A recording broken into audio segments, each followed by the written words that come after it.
Tonton alur film Tupaki yang dulu sempat menjadi kontroversi. Kisah heroik ini dimulai dari seorang tentara angkatan darat India bernama Jagadish Dhanapal. Sosok yang diperankan idola kita semua, Thalapathy Vijay, memiliki karakter ramah, pandai bergaul, sayang keluarga, dan tentu saja cinta negaranya. Saat liburan tiba, Jagadish pulang ke kampung halamannya di Mumbai. Orang tua dan adiknya yang sudah lama menunggu di stasiun kereta api langsung mengajak Jagadish bertemu calon istri. Namanya Nisa, gadis cantik yang diperankan idola kaum lelaki Kajal Agarwal. Sayangnya, Jaga, panggilan akrab Jagadish, menolak Nisa melalui telepon. Dia merasa tidak cocok dengan gadis yang berpenampilan tradisional itu. Tentu saja Nisa jadi sangat marah dan kecewa. Jaga memiliki teman akrab seorang polisi bernama Balaji, berpangkat sub-inspektur. Ketika ikut mengamankan pertandingan tinju antar kampus, sangat tak disangka Nisa berada di atas ring. Gadis gaul energik itu ternyata hanya berpura-pura tradisional saat bertemu calon suaminya. Setelah mengetahui karakter asli Nisa, Jagadish langsung jatuh cinta. Dia terus melakukan PDKT layaknya seorang pemuda. Namun kini giliran Nisa yang sok jual mahal karena terlanjur kecewa. PDKT yang dilakukan Jaga membuat Nisa risih. Dia kemudian menjahili Jaga dengan mengambil kunci motor yang digunakan. Terpaksa, Jaga dan Balaji pulang naik bis. Saat di dalam bis, seorang penumpang mengaku kehilangan dompet. Jaga dan Balaji memeriksa setiap penumpang. Balaji menemukan pencuri dompet itu. Anehnya, seorang pria berlari ketakutan. Padahal dia bukan pencuri. Jagadish penasaran. Dia mengejar pria tersebut. Berkali-kali pria itu ditanya dan ditampar. Alasannya berlari, tapi tetap saja diam. Tiba-tiba, bis yang dinaiki tadi meledak. Banyak orang terluka hingga meninggal dunia, termasuk anak-anak. Rupanya pria yang dikejar Jagadish meninggalkan bom di dalam bis. Dia pun ditangkap dan diamankan polisi. Kemudian dibawa ke rumah sakit untuk mendapatkan perawatan. Di sebuah tempat bernama Gulmarg, perbatasan barat laut India, seorang pria bernama Jamal yang diperankan Vidyut Jamwal menjadi orang yang bertanggung jawab di balik teror itu. Malam harinya, Balaji membawa beberapa polisi ke rumah Jaga sebagai upaya pengamanan. Mengingat pria yang ditangkap adalah seorang teroris. Namanya Ajmal Latif, telah melarikan diri dari rumah sakit. Jaga bahkan diminta untuk mengajak keluarganya segera pergi dari rumah agar aman. Balaji tidak tahu jika Latif yang melarikan diri itu sudah ditangkap kembali oleh Jagadish, kemudian disembunyikan di rumahnya.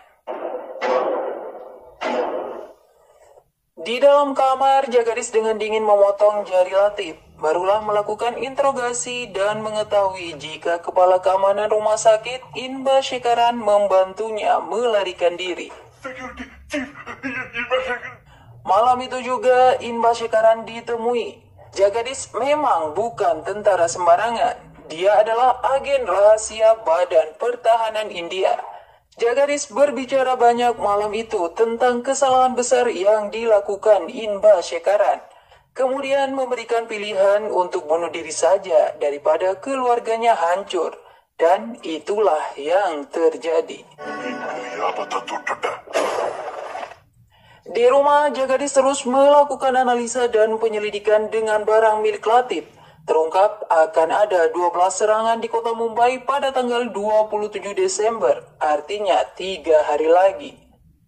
Keesokan harinya Nisa datang dengan membawa cinta. Hal itu disebabkan salah seorang temannya menikah dengan pria tua. Nisa tak ingin bernasib sama sehingga lebih memilih Jagadish yang masih muda. Tanggal 27 Desember tiba. Jagadis belum mendapatkan informasi siapa 12 orang yang akan melakukan penyerangan di Mumbai. Satu-satunya cara membiarkan Latif kabur untuk bisa diikuti. Jagadis kemudian menghadiri acara pernikahan temannya yang seorang tentara, Jul. Dia pun mengajak teman-temannya untuk terlibat dalam misi menggagalkan serangan teroris itu. Sesuai rencana, Ajmal Latif merasa berhasil kabur dari rumah Jagadis. Dia tidak menyadari sedang diikuti.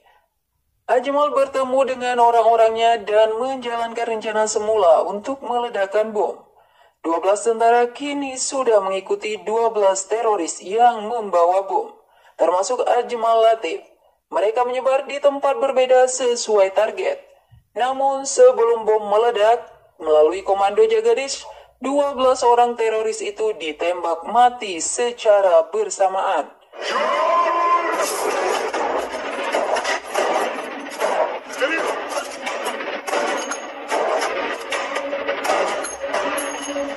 Mumbai bisa aman dari ancaman yang sangat membahayakan. Kepahlawanan Jagadis tak diketahui siapapun, kecuali Balaji temannya. Media kini ramai memberitakan matinya 12 orang tersebut yang teridentifikasi merupakan sel tidur jaringan teroris. Sel tidur sangat berbahaya, mereka hidup seperti warga biasa. Ada yang menjadi pedagang, pegawai konter, pegawai pemerintah, dan lain-lain. Mereka adalah orang-orang yang kecewa dengan negara.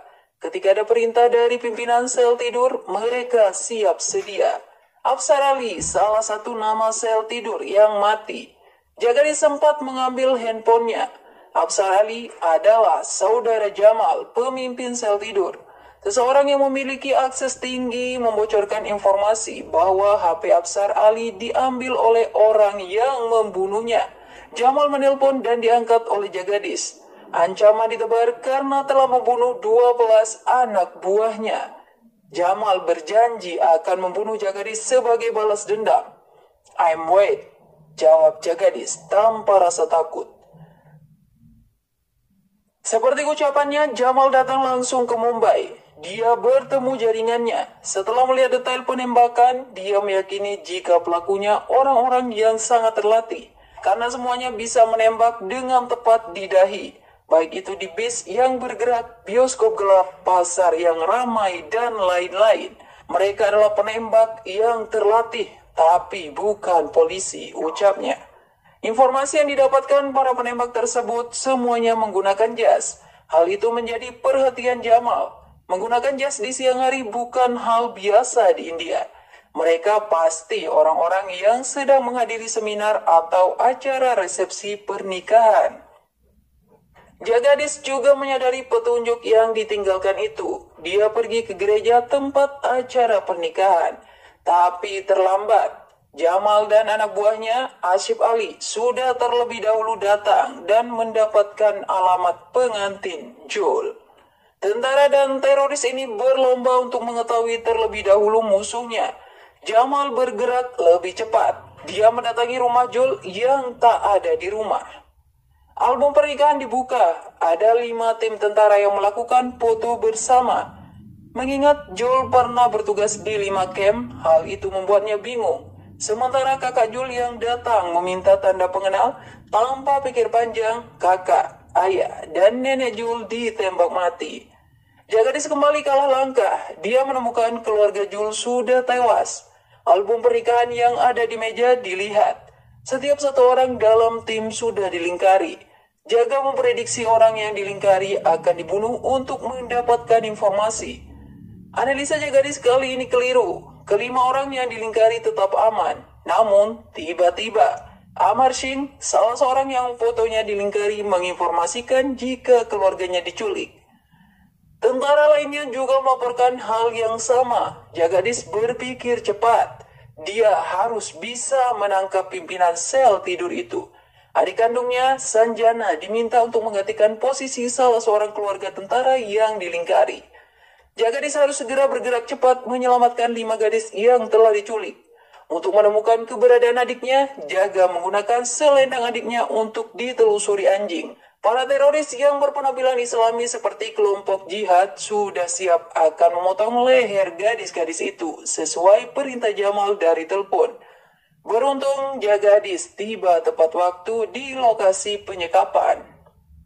Jaga berhasil membunuh 16 orang teroris sel tidur itu. Kemampuan militer yang dimiliki membuatnya tidak begitu kesulitan memenangkan pertarungan. Sedangkan Asif Ali yang memimpin penculikan ditangkap. Jagadis merasa sudah puas. Dia mengira pimpinan sel tidur sudah ditangkap. Adiknya yang memberitahukan jika orang yang ditangkap itu hanyalah suruhan. Seperti sebelumnya, Jagadis menyembunyikan teroris yang ditangkap di lemari kamarnya untuk dimintai informasi. Namun kali ini tidak ada yang bisa didapatkan. Jagadis akhirnya membunuh Asif Ali dan membuang tubuhnya. Hal itu membuat para pimpinan sel tidur semakin marah. Tim tentara yang melakukan semua itu sudah diketahui. Tinggal menentukan siapa satu orang di balik 12 orang tersebut. Serangan lebih besar disiapkan untuk bisa mengetahui tentara mana yang bertanggung jawab.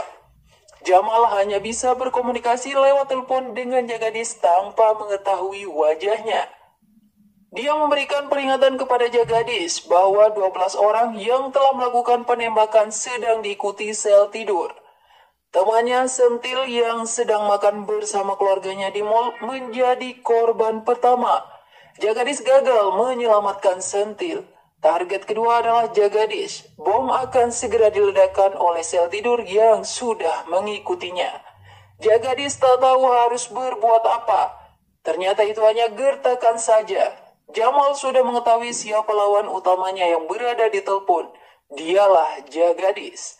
Apabila Jagadis ingin tidak akan ada korban lagi, dia harus datang menyerahkan diri. Don't do anything to anyone. Ide yang sangat konyol akan digunakan untuk bisa membunuh pemimpin sel tidur. Jagadis akan menaruh chip di tubuhnya agar bisa dilacak keberadaannya oleh polisi. Veteran tentara diminta bantuan membuat bom. Ketika Jagadis bertemu pemimpin sel tidur, bom harus segera diledakkan.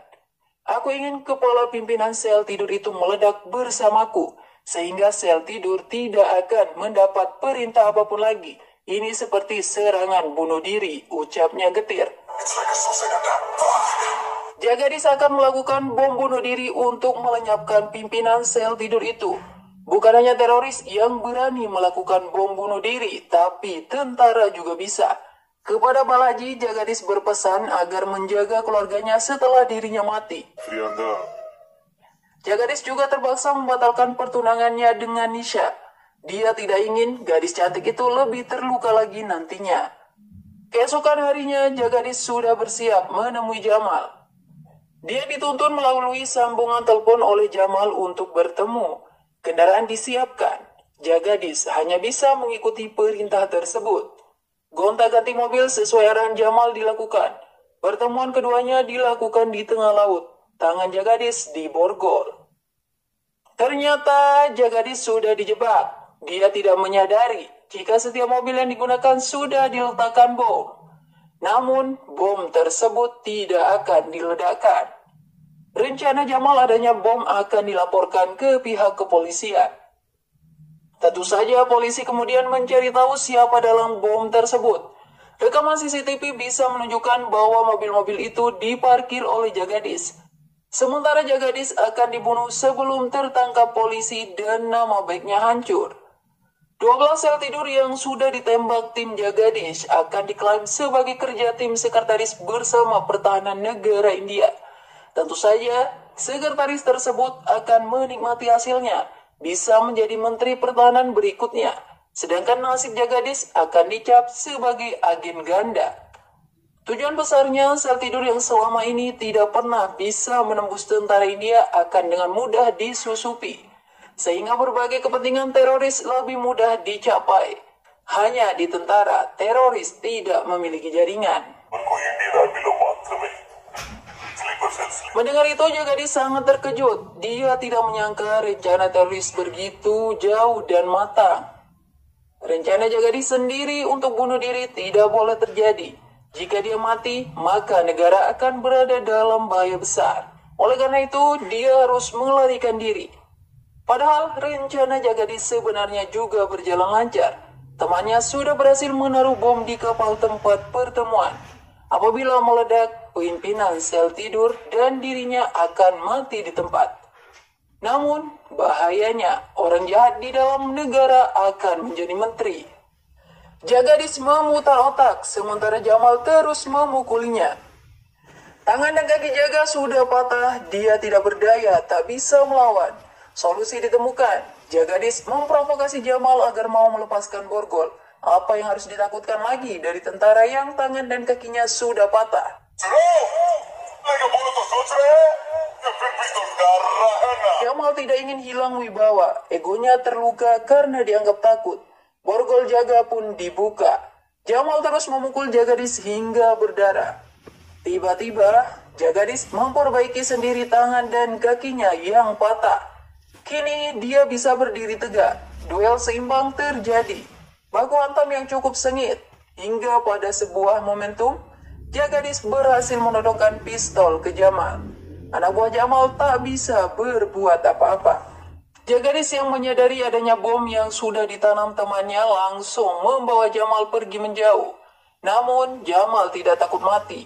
Teror akan tetap berjalan. Pasukan sel tidur miliknya yang berada di atas kapal bisa diandalkan untuk melanjutkan misi. Kali ini, Jamal yang salah perhitungan. Dalam hitungan detik, dia melihat kapal yang ditempati sel tidur itu meledak. Hal itu tentu saja membuatnya sangat kaget. Belum menyadari apa yang terjadi, Jamal ditembak oleh Jagadis hingga mayatnya terpental ke tengah laut. Malam harinya, Jagadis menemui Sekretaris Pertahanan Negara. Dialah pejabat yang menjadi dalang terorisme. Seperti sebelumnya juga, Jagadis memberikan pilihan agar dia bunuh diri. Dan sekali lagi, hal itu pun terjadi. Akhirnya ancaman sel tidur berhasil dilenyapkan. Kota Mumbai aman karena jasa tentara yang tak pernah dipublikasikan. Temannya dari kepolisian memberikan banyak pujian untuk sang pahlawan. Masa liburan sudah tuntas. Jagadis harus kembali bertugas. Hubungannya dengan Nisha juga tak lagi memanas. Sebuah akhir film yang membuat penonton puas. Sekian dulu ya. Sampai bertemu dalam alur cerita film selanjutnya.